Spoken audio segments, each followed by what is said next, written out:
Hello YouTube, it is I, the Amazing Kitty Asotis, with another video, and today I'm going to be talking about subject matters which are controversial, and if you can't really handle some of these subject matters, then of course you're probably going to want to not watch this video.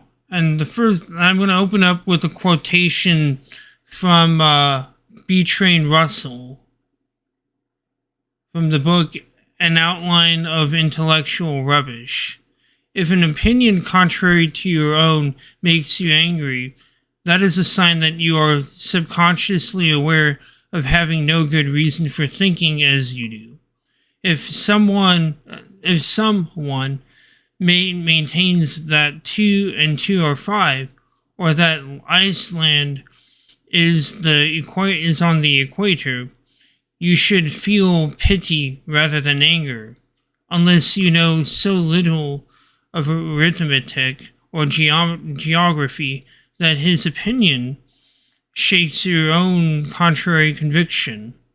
The most savage controversies are those about matters as to which there is no good evidence either way.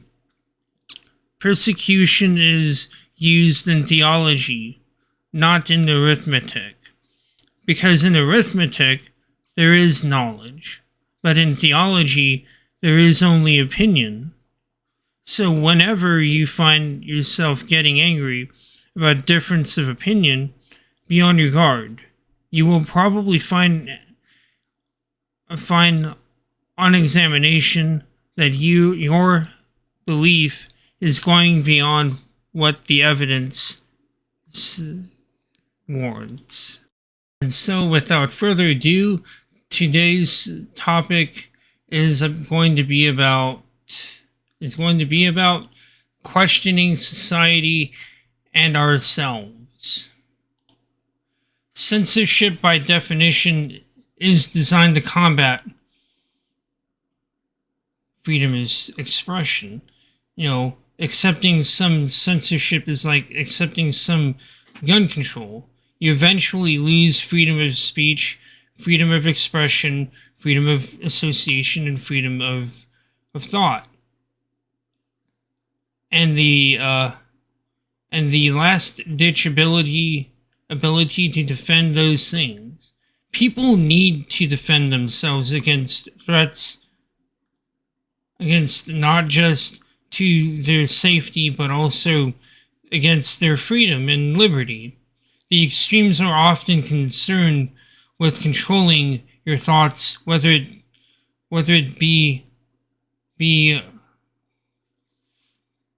comes from theological, sociological, or political motivations on their part. When someone says that it is wrong to question a narrative, then it is definitely within your power that you must question that narrative.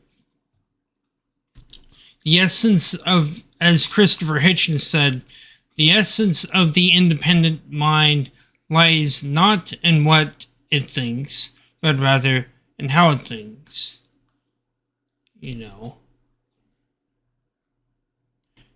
So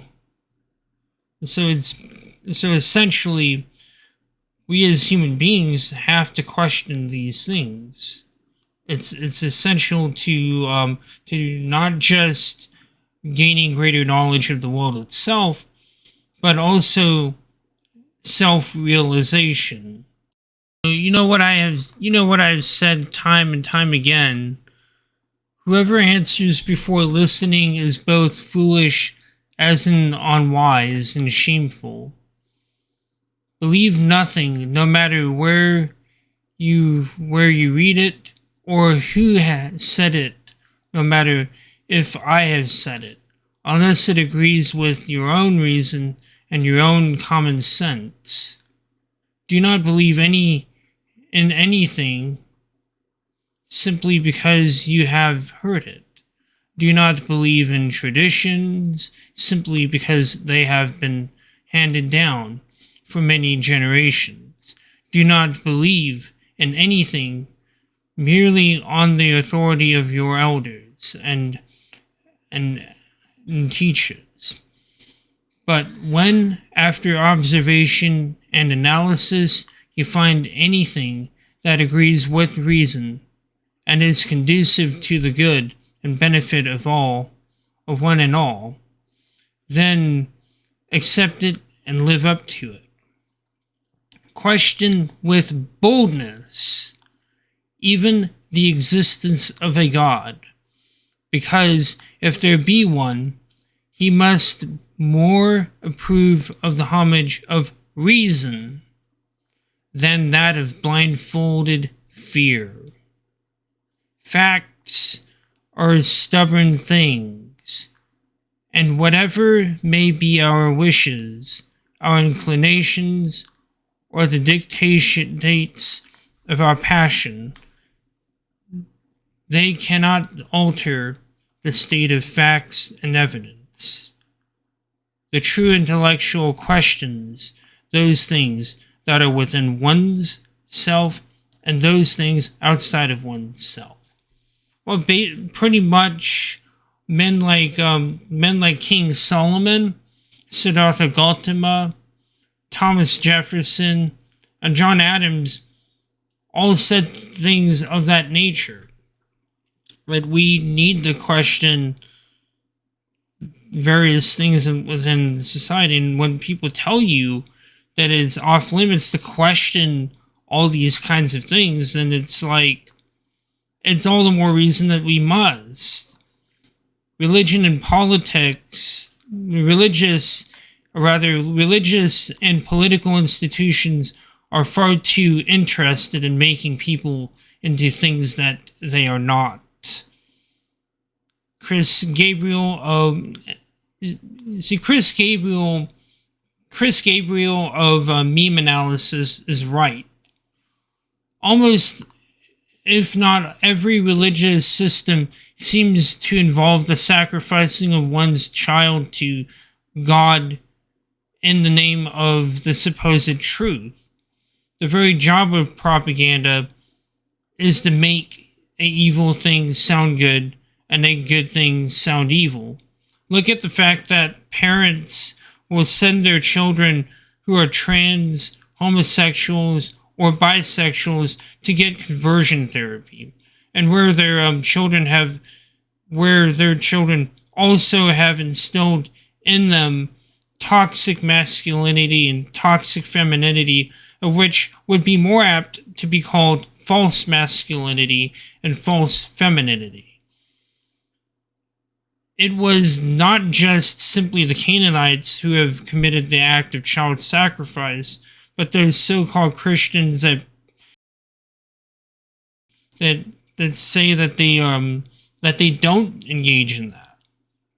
You know, does Leviticus chapter 18 verse 21 and Deuteronomy chapter 12 verse 31 not talk about not doing as the other nations do? They sacrifice their children in the name of ideology, as I have said before to people. Parents and other authority figures put their children in the hands of actual groomers, not just pedophile priests, but also religious extremists. They do it in the name of think of the children. You can't get more authoritarian than the good old dog whistle of fascists, which is think of the children. You know, woe unto them who says that it is wrong to question things, especially when it comes to the nature of identity. For us to know the truth, we must become apostates. Don't hang your body on much less believe anything you hear on the internet. Did not go hard enough. Don't hang your body on much less believe anything anyone says at face value. Period. Everyone has an agenda. You need to figure out what it is. then their actions will give away the truth. We must become people who reject our beliefs in the face of the truth. For man to come to the realization that he is not his race, his ethnicity, his beliefs, his sexual orientation, his gender, and most definitely not the mind, he must first question identity. He must come to the supreme truth that these things are transitory, and that he is much more than what he sees before him. He must come to the supreme truth that he cannot be that which is transitory. In the beginning, you had everything, but at the end of life, you have to give everything up. The supreme truth that he is Shiva. The supreme truth that he is life unbound by the existential. To be life unbounded is to be everything. Thou art Pan, thou art exalted, thou art everything. Within us all is the sum of everything, the supreme wisdom that he is Brahman.